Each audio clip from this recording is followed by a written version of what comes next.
जय हिंद दोस्तों। अगर आप म्यूचुअल फंड में एसआईपी करने का प्लान कर रहे हो तो अभी का टाइम एक अच्छा टाइम साबित हो सकता है, क्योंकि देखिए दोस्तों, अभी मार्केट गिर रहा है तो गिरते हुए मार्केट में अगर एसआईपी शुरू करते हैं तो उसका अलग ही बेनिफिट होता है। इसके लिए ये वीडियो के आई बटन में जो है आपको लिंक मिल जाएगा। वीडियो के डिस्क्रिप्शन में भी आपको लिंक मिल जाएगा कि गिरते हुए मार्केट में एसआईपी करने के क्या फ़ायदे हैं।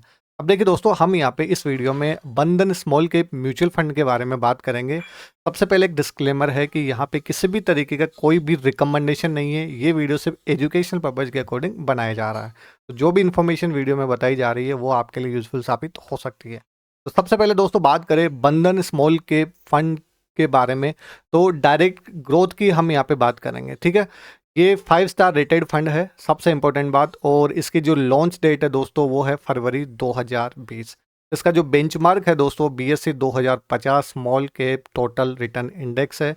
और अगर बात करें दोस्तों, जब से ये फंड इंट्रोड्यूस हुआ है, मतलब जब से लॉन्च हुआ है, तब से इसका जो रिटर्न है दोस्तों 28.45% के सीजीआर से जो है यहाँ पे रिटर्न इस जो है फंड ने दिए हैं दोस्तों। और रिस्क की बात करें तो चूंकि स्मॉल कैप है तो ऑब्वियस बात है वेरी हाई रिस्क यहाँ पे होना ही है।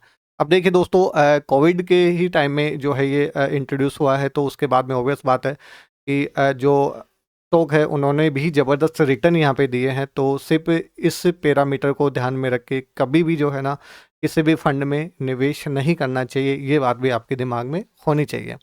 फिलहाल जो फंड है ना बहुत अच्छा परफॉर्म कर रहा है। अगर हम अभी कितना 6 साल हुआ है इस फंड को, ठीक है। अब बात करें दोस्तों, यहाँ पे इसका जो करंट एनएवी दोस्तों चल रहा है वो 45.91 का चल रहा है। और इसका एयूएम दोस्तों लास्ट 2 साल में डबल हुआ है। अगर बात करें दोस्तों, इसका 20,474.12 करोड़ का दोस्तों एयूएम है, ठीक है। अगर हम बात करें दोस्तों इसके रिटर्न्स के बारे में, तो एक मंथ में अभी 6.68% नेगेटिव हुआ है। तो वहीं मैं बता रहा हूँ कि जब भी हम अगर निवेश करें दोस्तों, तो जो गिरता हुआ मार्केट है ना, और लॉन्ग टर्म का अगर गोल रखा जाए, तो जो कोई म्यूचुअल फंड आप प्रीफर करते हो तो ये एक अच्छा मौका होता है, क्योंकि यहाँ पे जो है एनएवी के अकॉर्डिंग यूनिट्स ज़्यादा मिलती है कंपेरेटिवली, जब मार्केट यही मार्केट अगर प्लस में होता तो, ठीक है। अगर इसके रिटर्न्स की बात करें तो एक साल में 3.49% का रिटर्न, ठीक है। ये माइनस अभी हो गया क्योंकि सिचुएशन आप समझ रहे हो, अदरवाइज तो एफडी से ज़्यादा रिटर्न जनरली मिल ही रहा है। 3 साल में अगर देखो तो 29.71%। और 5 साल के दोस्तों अगर बात करें तो 23.09% का जो एनुअली रिटर्न इसने यहाँ पे दोस्तों बना के दिया है। तो फिलहाल जो है ना बहुत बढ़िया ये फंड जो है परफॉर्म कर रहा है। बात करें दोस्तों इसकी होल्डिंग्स के बारे में, तो बहुत ज़बरदस्त होल्डिंग है 245। हालांकि डाइवर्सिफिकेशन के अकॉर्डिंग अगर देखा जाए तो मतलब ये बहुत बड़ा नंबर है। इतना ज़्यादा अगर होल्डिंग होती है तो दोस्तों वहाँ पे एक प्रॉपर मतलब डाइवर्सिफिकेशन का कोई बेनिफिट्स जनरली मिलता नहीं है। बात करें इसके डाइवर्सिफिकेशन में कौन कौन सी कंपनियाँ, तो आरईसी लिमिटेड आप देख सकते हो 3.56% है। और सोबा लिमिटेड देख सकते हो, एलटी फूड लिमिटेड देख सकते हो, द साउथ इंडियन बैंक देख सकते हो, अरविंद लिमिटेड देख सकते हो। ये आपके पास में इनके स्टेक दे रखे हैं कि इन्होंने इतना जो परसेंटेज है वो जो है इन स्टॉक्स को परचेज कर रखा है, ठीक है। नेक्स्ट बात करें दोस्तों, अभी यहाँ पे चूंकि ये अपने पास में स्मॉल के फंड है तो इसका 89.75% तो इक्विटी में है, 10.19% कैश में है और 0.06% जो है डेट में है।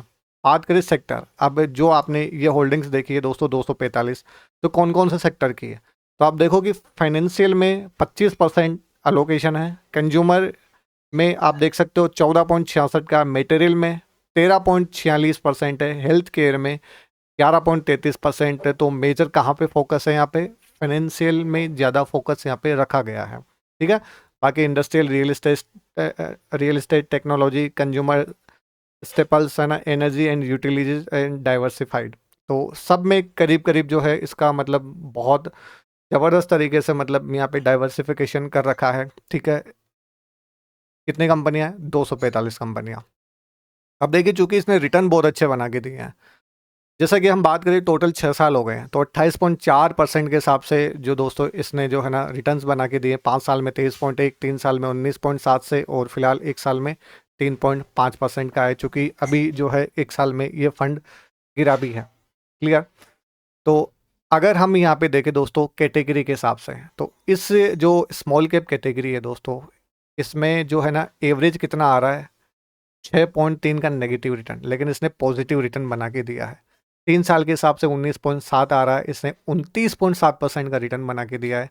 5 साल में यहाँ पे ज़्यादा फर्क दोस्तों पड़ा नहीं है, ठीक है। 5 साल में अगर देखा जाए तो सिर्फ करीब करीब ये मान के चलो कि आप यहाँ पे 0.5% का ही मतलब जो है फ़र्क यहाँ पे आ रहा है, ठीक है।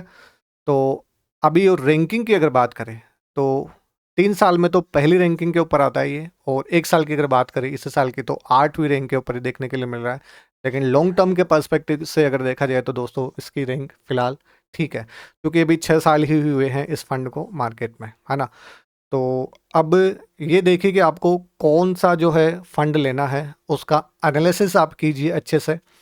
अब पैरामीटर्स देखिए दोस्तों, सिर्फ चूंकि अभी 6 साल ही हुए हैं फंड को, है ना, तो इसी के ऊपर लॉन्ग टर्म गोल आपको रखना चाहिए या नहीं रखना चाहिए, ये बहुत सोच समझ के डिसीजन लेना है, ठीक है।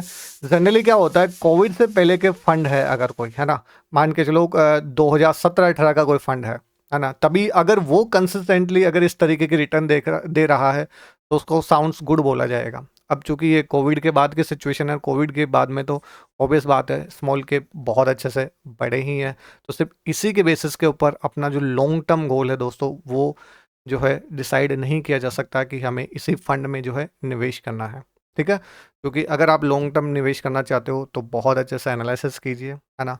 जितना फंड पुराना हो उतना अच्छी बात है, और जितनी यहाँ पे जो होल्डिंग है वो कम हो सके तो 100 के अंडर में हो तो बहुत अच्छी बात है, ठीक है।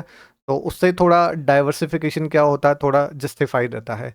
और अगर कंसिस्टेंटली अगर रिटर्न्स बना के दिए हैं तो बहुत अच्छी बात है। अगर आपने देखा होगा क्वांट पहले बहुत अच्छे परफॉर्म कर रहे थे। स्मॉल कैप की सबसे बड़ी प्रॉब्लम क्या है, यहाँ पे कोई एक फंड नहीं होता है कि कंटिन्यूसली वही बहुत अच्छा परफॉर्म करे। क्वांट आपने देखा, क्वांट पहले बहुत अच्छा परफॉर्म कर रहा था, लेकिन अभी क्वांट अच्छा परफॉर्म नहीं कर रहा। अभी कौन अच्छा परफॉर्म करते हुए दिख रहा है हमें, बंधन वाला जो है स्मॉल कैप बहुत अच्छा परफॉर्म करते हुए दिख रहा है, ठीक है। तो जब भी आप स्मॉल कैप में निवेश करो बहुत सोच समझ के निवेश करना, ठीक है। बाकी हमारी ओर से कोई भी तरीके का रिकमेंडेशन नहीं है इस स्मॉल कैप फंड में निवेश करने का। ये वीडियो सिर्फ एजुकेशन पर्पज के अकॉर्डिंग है। बाकी आपके क्या विचार है इस स्मॉल कैप फंड के बारे में कमेंट करके ज़रूर बताइएगा, और आपके पोर्टफोलियो में अगर कोई स्मॉल कैप फंड है तो कौन सा फंड है कमेंट करके ज़रूर बताना।